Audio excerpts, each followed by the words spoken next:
ഇതാണ് മഹബ്ബത്ത്, ഇതാണ് മഹബ്ബത്ത് സഹോദരങ്ങളെ. ബഹുമാനപ്പെട്ട ഉവൈസ് ഇബ്നു ആമിർ റളിയല്ലാഹു തആല അൻഹു നമുക്കറിയുമല്ലോ. വൈസുൽ ഖർനി എന്ന് വിശേഷിപ്പിക്കപ്പെടുന്ന ഉവൈസ് ഇബ്നു ആമിർ റളിയല്ലാഹു തആല അൻഹു ദുനിയാവിൽ വെച്ച് അള്ളാഹുവിന്റെ ഹബീബ് സല്ലല്ലാഹു അലൈഹി വസല്ലം തങ്ങളെ ഒരിക്കൽ പോലും കാണാനുള്ള അവസരവും ഭാഗ്യവും കിട്ടാഞ്ഞിട്ട് അള്ളാഹുവിന്റെ റസൂലിനെ സ്നേഹിച്ച് മിമ്പറിലിരിക്കുമ്പോൾ അള്ളാഹുവിന്റെ ഹബീബ് പറയുന്നു, ഖർനിൽ നിന്നുള്ള ഇഷ്കിന്റെ കാറ്റ് എനിക്ക് അടിച്ചു വീശുന്നുണ്ട് സ്വഹാബത്തെ. ഖർനിൽ നിന്നുള്ള കാറ്റ്, ഇഷ്കിന്റെ കാറ്റ്, വിശ്വാസത്തിന്റെ കാറ്റ്, പ്രേമത്തിന്റെ കാറ്റ് അതെന്നിലേക്ക് അടിച്ചു വീശുന്നുണ്ട് എന്ന് പറഞ്ഞിട്ട് ഉവൈസ് റളിയല്ലാഹു അൻഹുവിനെ പറ്റി അള്ളാഹുവിന്റെ ഹബീബ് സല്ലല്ലാഹു അലൈഹി വസല്ലം തങ്ങൾ വിശേഷിപ്പിച്ചത് എന്തൊക്കെയാ? അള്ളാഹുവിന്റെ ഹബീബ് പറഞ്ഞു ഉവൈസ് റളിയല്ലാഹുവിന്റെ വിശേഷണങ്ങൾ പറഞ്ഞ്, തോളിൽ ഒരു വട്ടം ഒരു വൃത്തത്തിൽ വെള്ളപ്പാണ്ടിന്റെ അടയാളം ഉണ്ടാകുമെന്ന് പറഞ്ഞ്, നിങ്ങൾ ഉവൈസ് എവിടെയുണ്ട് എന്ന് കണ്ടെത്തണം എന്ന് പറഞ്ഞ്, എൻ്റെ വഫാത്തിന് ശേഷമായാലും നിങ്ങൾ കണ്ടെത്തിയിട്ട് ഉവൈസിനെ കണ്ടാൽ എൻ്റെ സലാം നിങ്ങൾക്ക് ഉവൈസിനോട് നിങ്ങൾ പറയണമെന്ന് പറഞ്ഞ്, ഉവൈസിനോട് എനിക്ക് വേണ്ടി ദുആ ചെയ്യണമെന്ന് പറഞ്ഞ്, ഇങ്ങനെയെല്ലാം ഉവൈസ് റളിയല്ലാഹു അൻഹുവിനെ കുറിച്ച് പറഞ്ഞെന്ന് മാത്രമല്ല, രണ്ട് പ്രശസ്തമായ ഗോത്രങ്ങളുടെ പേര് പറഞ്ഞു. ആ രണ്ട് ഗോത്രങ്ങളുടെയും ആടുകൾ ആയിരക്കണക്കിന് പതിനായിരക്കണക്കിന് ആടുകളുള്ള ഗോത്രങ്ങളാണ്. ആ ആടുകളുടെ മൊത്തം രോമത്തിന്റെ അളവ് പാപങ്ങൾ നാളെ ആഖിറത്തിൽ വെച്ച് ഉവൈസ് അത്രയധികം ആളുകളുടെ പാപങ്ങൾ പൊറുക്കപ്പെടുന്നതിന് വേണ്ടി ശുപാർശ ചെയ്യാൻ അള്ളാഹു അനുവാദം നൽകുന്ന ആളായിരിക്കും ഉവൈസ് എന്ന് പറഞ്ഞു. അത്രയധികം ലക്ഷോപലക്ഷം ആളുകൾക്ക് ഉവൈസ് റളിയല്ലാഹു അൻഹുവിന്റെ ശുപാർശ, പാപമോചനത്തിന് വേണ്ടിയുള്ള ശഫാഅത്തിന് അല്ലാഹു തആല അർഹത കൊടുക്കുന്ന ആളാണ് ഉവൈസ് എന്ന് നബി സല്ലല്ലാഹു അലൈഹി വസല്ലം തങ്ങൾ പറഞ്ഞു. ഇത്രയൊക്കെ കേട്ട ഉവൈസിനെ പറ്റി അന്വേഷിക്കാതിരിക്കുവോ? ഉമർ റളിയല്ലാഹു അൻഹുവിന്റെ ഭരണകാലത്ത് ഉമർ റളിയല്ലാഹു അൻഹു എല്ലാ ഹജ്ജിന്റെ വേളയിലും ഇങ്ങനെ ചോദിക്കാൻ തുടങ്ങി, യമനിൽ നിന്ന് വന്നവരെ, ഖർനിൽ നിന്ന് വന്നവരെ, ഉവൈസ് ഉണ്ടോ? നിങ്ങളിലൊരു ഉവൈസ് ഉണ്ടോ?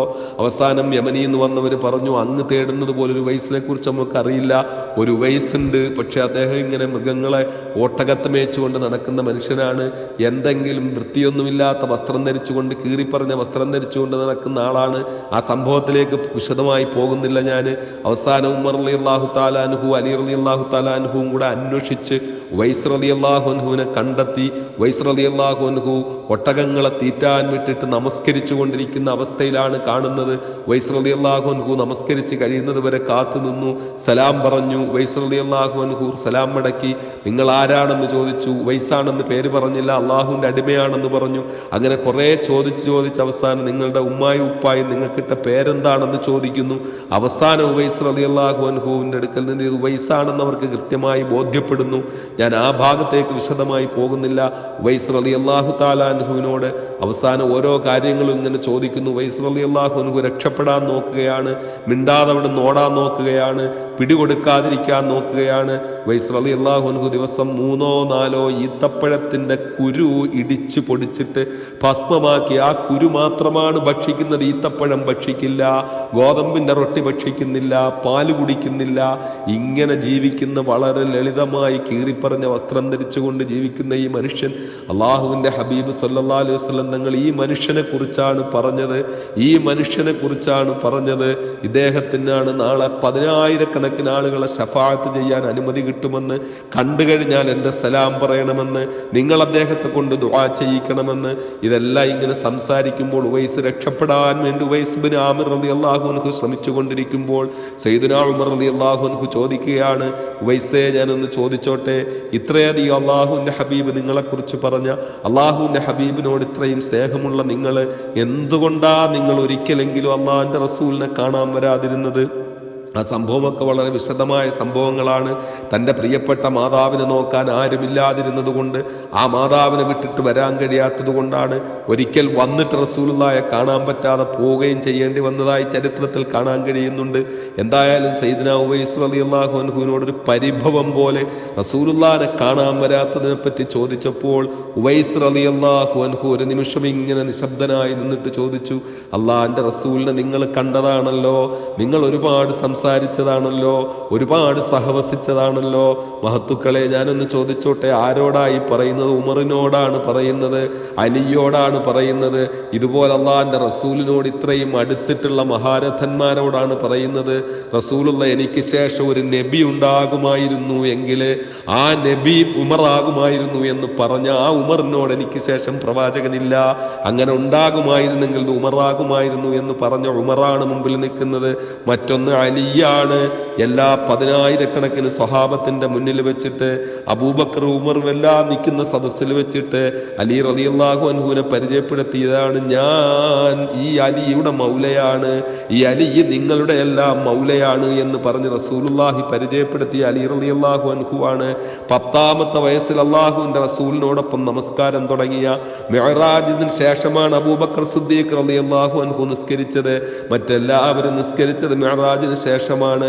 പക്ഷേ അള്ളാഹുവിന്റെ ഹബീബിന്റെ നുബുവത്ത് വെളിവായതിനു ശേഷം ഏറ്റവും ആദ്യം തന്നെ നിസ്കരിക്കാൻ ഭാഗ്യം കിട്ടിയ 10ാമത്തെ വയസ്സിൽ നിസ്കാരം ആരംഭിച്ച അലി റളിയല്ലാഹു അൻഹു. ഓരോരുത്തരുടെ പേരും അള്ളാഹുവിന്റെ റസൂൽ സിദ്ദീഖ് എന്ന അബൂബക്കർ റളിയല്ലാഹു അൻഹുവിന് റസൂലുള്ള പേര് കൊടുത്തതാണ്. ഓരോരുത്തരുടെ പേരുകളിലും വ്യത്യസ്ത പേര് കൊടുത്തുകൊണ്ട് റസൂലുള്ള പിന്നീട് വിളിച്ചിട്ടുണ്ട്. എന്നാൽ സയ്യിദുന അലി റളിയല്ലാഹു അൻഹുവിന് അള്ളാഹുവിന്റെ റസൂൽ അലി എന്ന അള്ളാഹുവിന്റെ നാമം അതൊരിക്കലും മാറ്റേണ്ടി വന്നിട്ടില്ലാത്ത നാമമാണ്. തന്റെ പുന്നാരമോളെ കല്യാണം കഴിച്ചു കൊടുക്കാൻ തിരഞ്ഞെടുത്തത് അലിയാണ്. മൗലായെ കായിനാത്ത് എന്ന് വിശേഷിപ്പിക്കപ്പെടുന്ന അലി റളിയല്ലാഹു അൻഹുവാണ്. ആ അലിയും ഉമറുമാണ് മുന്നിൽ നിൽക്കുന്നത്. അവരോട് ചോദിക്കുകയാണ്, റസൂലുള്ളാഹി ഒരുപാട് കണ്ടവരാണല്ലോ, ആ പുരികങ്ങൾ തമ്മിൽ യോജിച്ചിരിക്കുകയായിരുന്നോ അകന്നിരിക്കുകയായിരുന്നോ ഒന്ന് പറയുമോ എന്ന് ചോദിക്കുമ്പോൾ അത്ഭുതപ്പെട്ടു പോയി ഉമറും അലിയും റളിയല്ലാഹു അൻഹുമാ. അള്ളാഹുവിന്റെ ഹബീബ് സല്ലല്ലാഹു അലൈഹി വസല്ലം തങ്ങളുടെ പുരികങ്ങൾ എങ്ങനെയായിരുന്നു എന്ന് പോലും ഒരിക്കലും ആ മുഖം കണ്ടിട്ടില്ലാത്ത ഉവൈസ് റളിയല്ലാഹു അൻഹു അവിടുത്തെയുടെ അകക്കണ്ണുകൊണ്ട് അള്ളാഹുവിന്റെ റസൂലിനെ കണ്ട് അള്ളാഹുവിന്റെ റസൂലിന്റെ പുരികം എങ്ങനെയായിരുന്നു എന്ന് പോലും അവർക്ക് പറഞ്ഞു കൊടുക്കുകയാണ്. എന്നിട്ട് വീണ്ടും ഉവൈസ് ചോദിക്കുകയാണ്, ഉഹദിൽ വെച്ച് ഹബീബായ നബിയുടെ പല്ല് ഷഹീദായിട്ടില്ലേ? അതേ, ഷഹീദായിട്ടുണ്ട്. അന്ന് നിങ്ങൾ ആരെങ്കിലും റസൂലുള്ളാഹിയുടെ പല്ല് ഷഹീദായതിന്റെ പേരിൽ നിങ്ങളുടെ പല്ല് നിങ്ങൾ പറിച്ചു മാറ്റിയിട്ടുണ്ടോ? ഏത് പല്ലാണ് ഷഹീദായതെന്ന് നോക്കിയിട്ട് ആ പല്ലെങ്കിലും നിങ്ങൾ മാറ്റിയിട്ടുണ്ടോ? ഇല്ല എന്ന് പറയുമ്പോൾ ഉവൈസ് റളിയല്ലാഹു അൻഹു വായ തുറന്ന് കാണിക്കുകയാണ്, ഒരൊറ്റ പല്ലും ആ വായിലില്ല. അള്ളാഹുവിന്റെ ഹബീബ് സല്ലല്ലാഹു അലൈഹി വസല്ലം തങ്ങളെ ഉഹദിന്റെ അങ്കണത്തിൽ വെച്ച് അവിടുത്തെ പല്ല് ഷഹീദായി എന്ന് ഞാൻ കേട്ടപ്പോൾ എനിക്ക് പിന്നീട് എൻ്റെ ഒരു പല്ലും വെച്ചുകൊണ്ടിരിക്കാൻ കഴിഞ്ഞില്ല. എൻ്റെ റസൂലുള്ളാഹിയുടെ ഏത് പല്ലാണ് ഷഹീദായതെന്ന് എനിക്കറിയില്ല. അതുകൊണ്ട് അറിഞ്ഞിരുന്നെങ്കിൽ ആ പല്ല് ഞാൻ പറിക്കുമായിരുന്നു. അറിയാത്തത് കൊണ്ട് എൻ്റെ മുഴുവൻ പല്ല് ഞാൻ പറിച്ചു കളഞ്ഞു എന്ന് പറഞ്ഞിട്ട് ഉവൈസ് തൻ്റെ വായ തുറന്ന് കാണിക്കുകയാണ്. ഇത് അള്ളാഹുവിൻ്റെ റസൂലിനെ സ്നേഹിച്ച സ്നേഹമാണ് മക്കളെ. ഇങ്ങനെയാണ് പ്രിയപ്പെട്ട സഹോദരങ്ങളെ സ്നേഹം. ഇങ്ങനെയാണ്